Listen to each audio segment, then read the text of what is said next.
Yo, what's up? I'm here glad to announce that a couple of days ago I got partnered. So yeah, now I have great tools like the thumbnails and that cool things that hopefully will help me grow my channel. But yeah, now let's go with this battle of second generation against my friend Allpha. And yeah, this battle lasted 2 hours because we had too much lag and I had to speed it up 9 times. So yeah, let's go into it. So I lead off with Cloister, and knowing that I'm faster than his executor, I went straight for the spikes to set up my layer. And yeah, he put me to sleep, so now I'm going to switch out to my own executor and try to make him to switch to something sleep fodder, making him think that I have the sleep powder, but in fact I don't have it, and I'm going to go for the stun spore.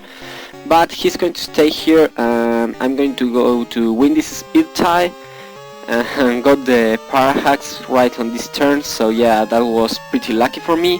So now I can switch out to my Zapdos and threaten it, and yeah, he's going to get another para hacks, and as you're going to see now, I'm going to get really lucky on this part, and I'm going to get a lot of hacks because he's going to get for the third time the para hacks.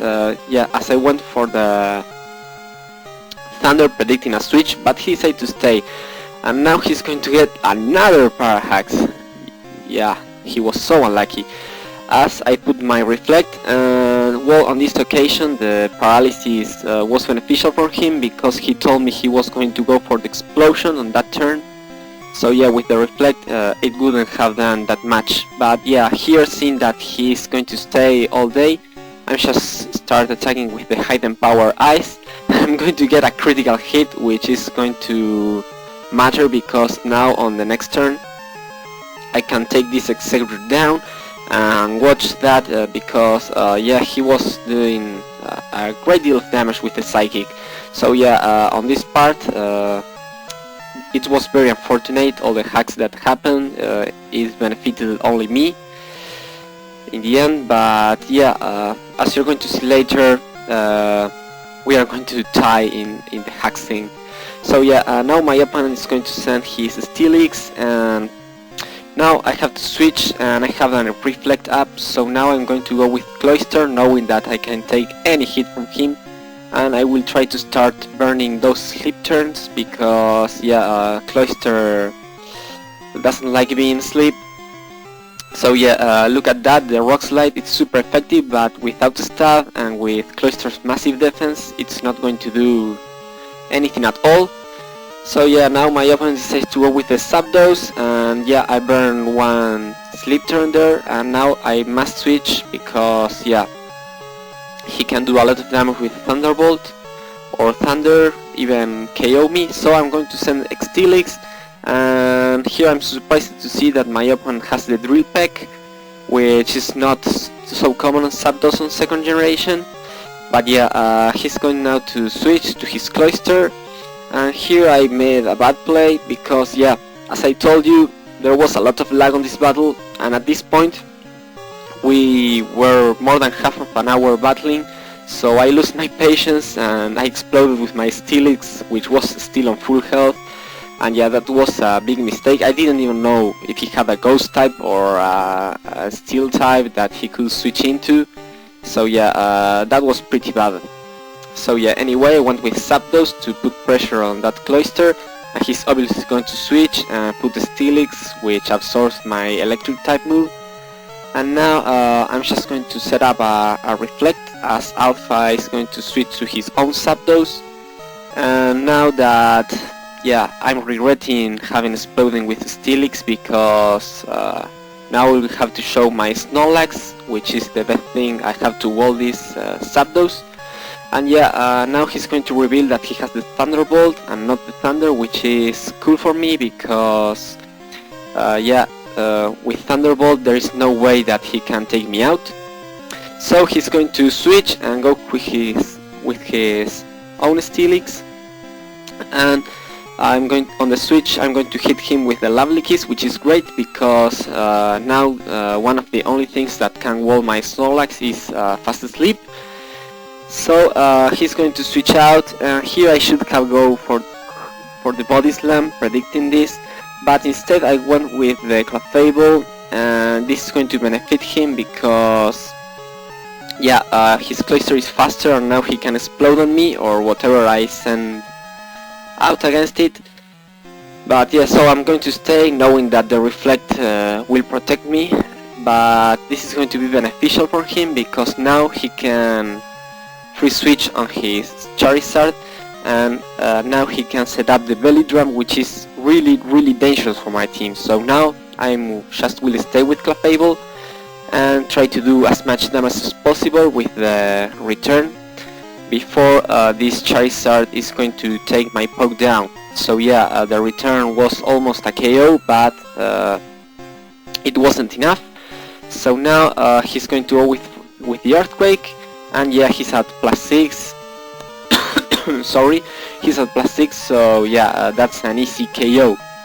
So here I was at a big trouble, and I didn't know if Snorlax would survive an Earthquake. I believed it could, but I didn't want to risk, so I went with Zapdos and hoped to win the speed tie, but that's not going to be the case. He wants the speed tie this time, and he hit with the super effective Rock Slide, so Zapdos is down.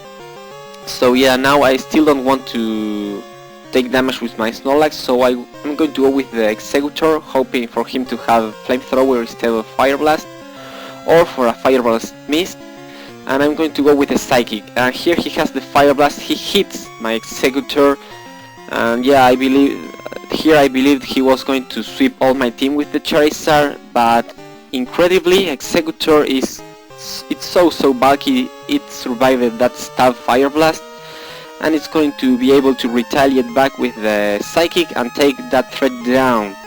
But yeah, that Charizard anyway make a big hole on my team. It took out the Clefable, Zapdos, and yeah, now this Executor is about to die, so I will have to fodder it. So yeah, that Charizard was a big threat.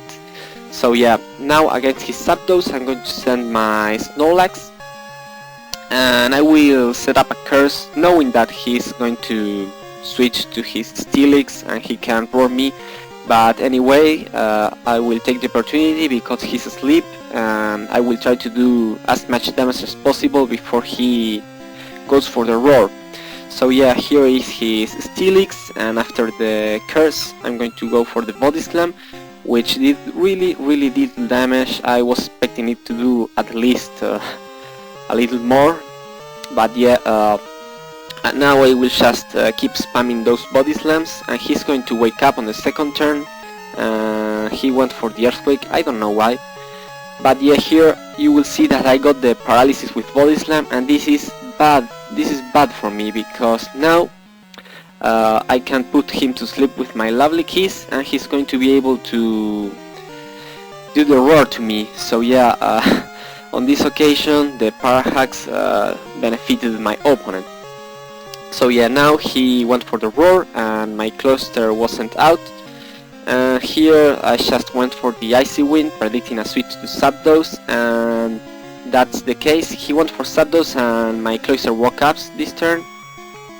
And yeah, the Icy Wind is going to do a great deal of damage and lower its speed, but yeah, he's not on the range where my Surf can take him down, so I will have to switch to Snorlax, and Snorlax is going to take the Thunderbolt like a boss, but he's going to get the paralysis on me, and this is going to benefit him on the next turns because he's going to get I believe that 2 or 3 Parahaxes.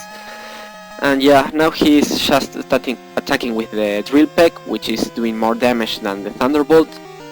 And there I got my first Parahax, and then I went for the Lovely Kiss to try to put him to sleep, but unfortunately I'm going to miss, and he's going to pseudo haste me out to Cloyster again. And even though my switch is pretty obvious, I can't stay here because yeah, it's too risky, so I will go with Snorlax again. And now with all the damage that I'm accumulating from previous turns and the Thunderbolts that he's doing and the Parahax, I'm just going to go with a self-destruct because I don't want my lovely keys to miss again and maybe losing because of that. So here I'm just going to boom, and of course this is the most powerful move in the game, so Zapdos is going to go down.